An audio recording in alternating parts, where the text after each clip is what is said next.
Nous allons aborder le conflit. Donc, nous allons reprendre où nous en étions.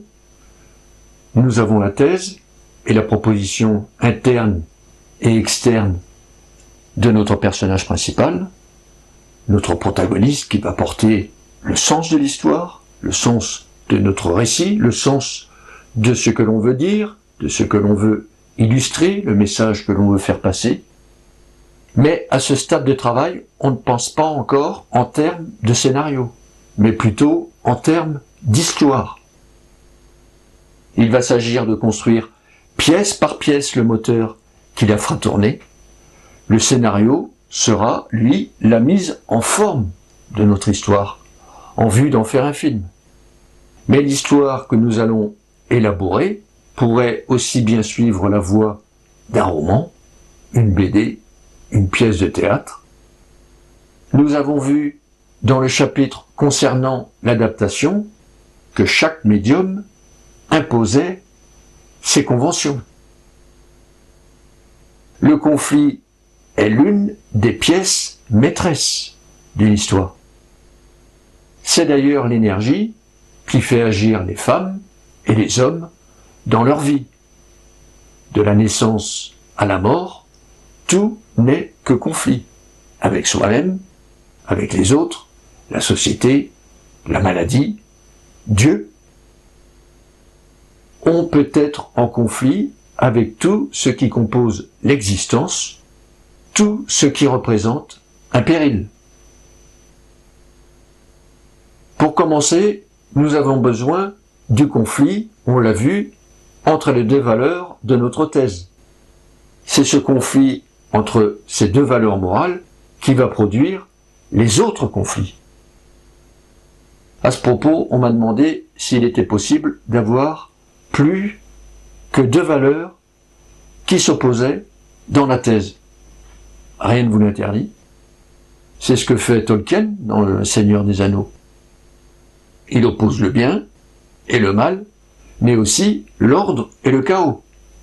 Ces personnages portent différemment une combinaison de ces quatre valeurs. Certains opteront pour le mal contre l'ordre, d'autres le mal contre le chaos, d'autres encore le bien contre l'ordre, ou le bien contre le chaos. Les combinaisons sont forcément plus grandes qu'avec seulement deux valeurs. Le conflit agit donc en dramaturgie comme dans la vie. Il est l'énergie d'une histoire.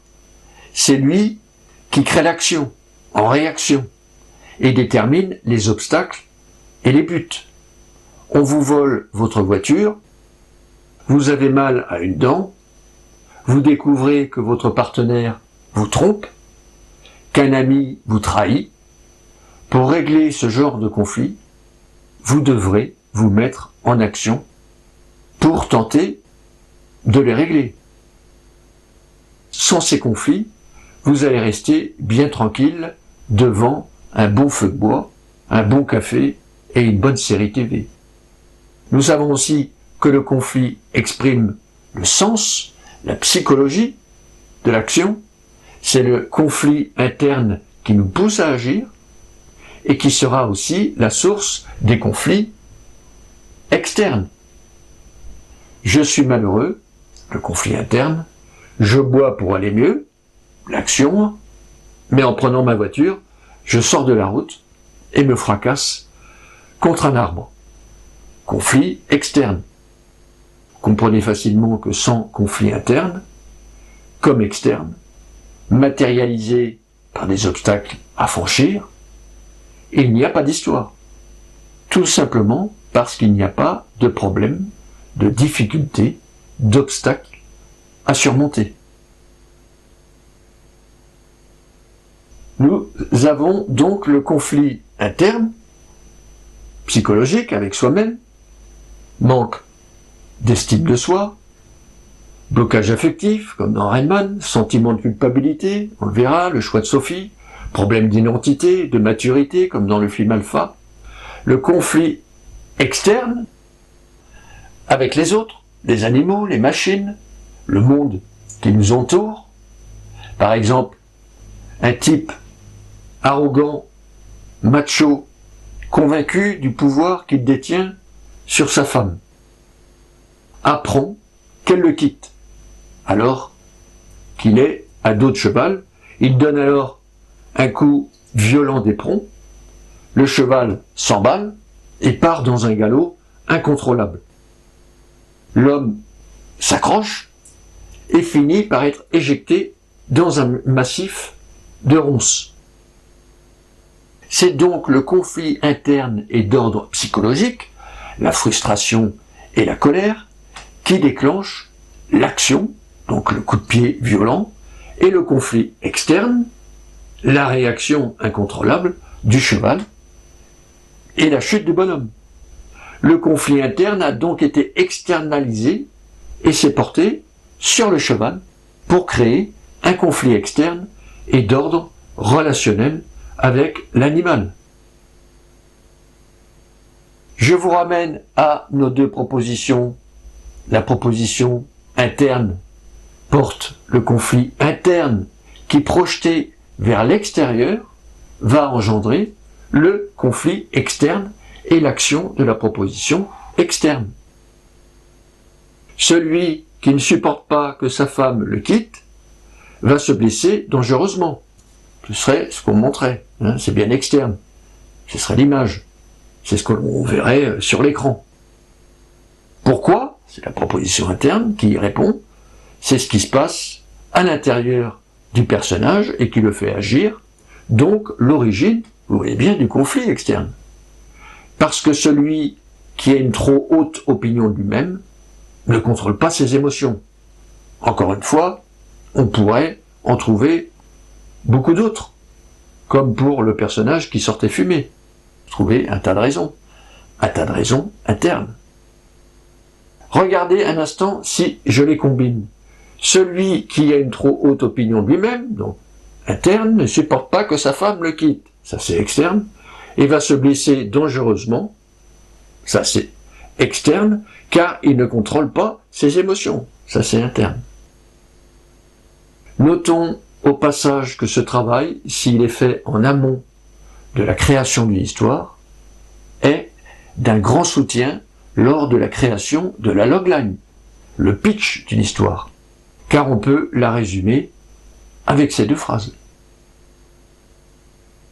Comme le dit l'un des préceptes du yin et du yang, tout ce qui a une face a un dos.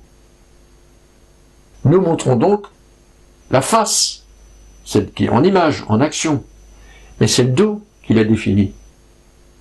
Un second dit, plus la face est grande, plus le dos est grand. En matière de conflit, c'est la même chose. Il faut toujours choisir le conflit interne le plus fort pour avoir un conflit externe tout aussi fort. Par exemple, un personnage qui n'aime pas le rouge, conflit interne, se rend au garage pour récupérer le véhicule qu'il a commandé. Lorsque le vendeur lui présente la voiture, il découvre qu'elle est rouge. Conflit interne. Il avait bien pourtant spécifié qu'il la voulait bleue. Conflit externe, relationnel, et fait part au vendeur de son mécontentement. Vous voyez bien. C'est un conflit externe et relationnel avec le vendeur, à cause d'un conflit interne. Si maintenant, notre personnage vomit dès qu'il voit du rouge, conflit interne, beaucoup plus fort, donc en voyant la voiture, il vomit sur le pantalon du vendeur. Conflit externe, beaucoup plus fort. Vous imaginez bien que la réaction du vendeur ne sera pas la même que pour la première situation. Elle sera même tout aussi démesurée peut-être, même violente, imaginons.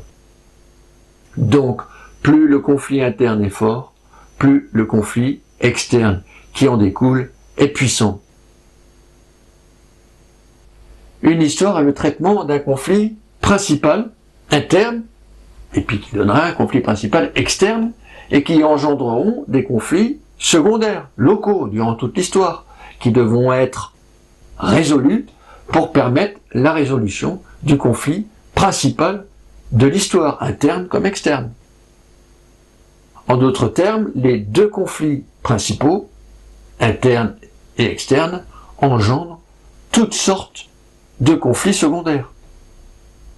Et tant que ces conflits secondaires ne seront pas résolus, le conflit principal ne le sera pas. Prenons le film par exemple de Rainman. Le conflit interne du personnage principal, Charlie, est un blocage affectif. À cause de quoi? De la maltraitance de son père, c'est externe. Il ne pense qu'à l'argent et se sert des autres pour l'obtenir. Ce conflit interne principal engendre des conflits relationnels avec les autres, des conflits externes. Sa petite amie, qui lui reproche son mutisme, son égoïsme, son manque d'empathie pour les autres.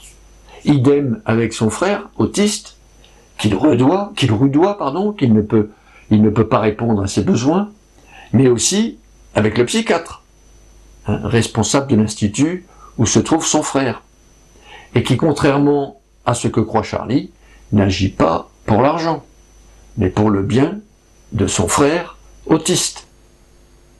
Tous ces conflits secondaires seront réglés lorsque Charlie réglera son conflit interne en sortant de son blocage affectif et qu'il s'ouvrira aux autres. Vous voyez bien que c'est ce conflit interne principal qui crée les autres conflits. Conflit direct et conflit indirect. Le conflit direct est un conflit relationnel, comme on l'a vu, vécu par le personnage avec un antagoniste. D'autres personnages, un animal, un objet, un robot, tout ce que vous voulez. Le conflit indirect, lui, est vécu par le spectateur seul. Dans notre exemple du type qui apprend que sa femme veut le quitter et qui est sur son cheval, imaginons que le spectateur apprenne que la sangle de la selle du personnage est usée à l'extrême et ne tiendra pas une telle cavalcade. Notre personnage, lui, ne le sait pas avant de se retrouver dans les ronces. Cette information perturbe le spectateur, en suscitant chez lui de la crainte. Cette technique, que l'on verra en détail plus tard, est l'un des procédés narratifs les plus puissants. On l'appelle aussi l'ironie dramatique. Une information que possède le lecteur ou le spectateur, mais que le personnage n'a pas. La crainte ou l'espoir qu'il fait naître chez le spectateur est un facteur d'identification extrêmement puissant. Ce conflit indirect se trouve aussi dans toutes les histoires qui se déroulent dans une époque de souffrance. La guerre, la peste, un ouragan, et ramène le spectateur à sa petitesse, à la petitesse de sa condition humaine, son impuissance face aux éléments ou aux situations qu'il dépasse. L'environnement est menaçant, anxiogène, donc vous voyez, le spectateur ressent du conflit, alors qu'il n'y a pas encore de conflit direct entre le personnage et des éléments extérieurs. Parce qu'il est créateur d'émotions, la peur, la crainte, la joie, la tristesse, la colère, le conflit amène le spectateur à s'identifier au personnage qui le vit. Une identification très forte s'établit avec le personnage et un lien de plus en plus étroit se crée, même avec un personnage négatif. Grâce au conflit, on peut s'y intéresser. Imaginez, nous découvrons un homme qui se cache, c'est Hitler, et il est là pour pleurer, parce qu'il vient de perdre son animal, qui l'accompagnait depuis 15 ans. Malgré l'empathie que nous pouvons ressentir pour ce personnage, nous ressentirons tout de même sa souffrance. Le pouvoir du conflit est de forcer le spectateur à s'intéresser à des personnages, même antipathiques. Dans Unforgiven de Clint Eastwood, le personnage est totalement antipathique. Pourtant, nous allons nous identifier et nous attacher à lui, car il ne va vivre que du conflit. Dès le début du film, nous le découvrons alors qu'il vient d'enterrer sa femme. Conflit. Il est pauvre. Conflit. Il est vieux. Conflit. Il ne peut plus monter à cheval sans tomber. C'est ce qu'on voit. Conflit. Tire avec son fusil extrêmement mal, alors que c'était un as de la gâchette. Il doit s'occuper de ses 2 enfants, mais on voit qu'il en est incapable, et finit par accepter un contrat où une succession de conflits l'attendent. Dans Rain Man, encore, le personnage principal n'est pas du tout sympathique, il n'est pas gentil, et se sert même des autres, de ses proches. Pourtant, nous serons de tout cœur avec lui, à cause de son conflit interne, mais aussi externe. Il est déshérité par son père, alors qu'il a cruellement besoin d'argent pour sauver son affaire de voiture de luxe. Si un personnage qui souffre est de surcroît sympathique, vous imaginez, l'identification et l'émotion du spectateur sont à leur comble. Les scènes les plus émouvantes dans l'histoire du cinéma sont celles qui permettent au spectateur de s'identifier au conflit psychologique du personnage. Prenons l'exemple du film Le choix de Sophie. Lorsque Sophie, le personnage principal, la protagoniste de cette histoire, arrive à Auschwitz, un médecin lui demande de choisir entre ses 2 enfants. Celui qui sera gazé et celui qui pourra vivre. Si elle refuse de choisir, ses 2 enfants mourront. Dans la panique, Sophie décide de sacrifier sa fille de 7 ans. Vous imaginez une décision qui l'accablera d'une culpabilité, conflit interne, qu'elle ne pourra jamais surmonter. Cette scène est déchirante car le conflit interne du personnage est terrifiant. L'identification au personnage est à son maximum car on se projette tous dans cette situation. Ce qu'il faut retenir, c'est que plus un personnage vit de conflit, plus son lien avec le spectateur est fort. C'est d'ailleurs le conflit qui définit le protagoniste. C'est le personnage qui vit le plus de conflits. Si dans une histoire, un autre personnage en vit plus que lui, c'est problématique pour l'histoire.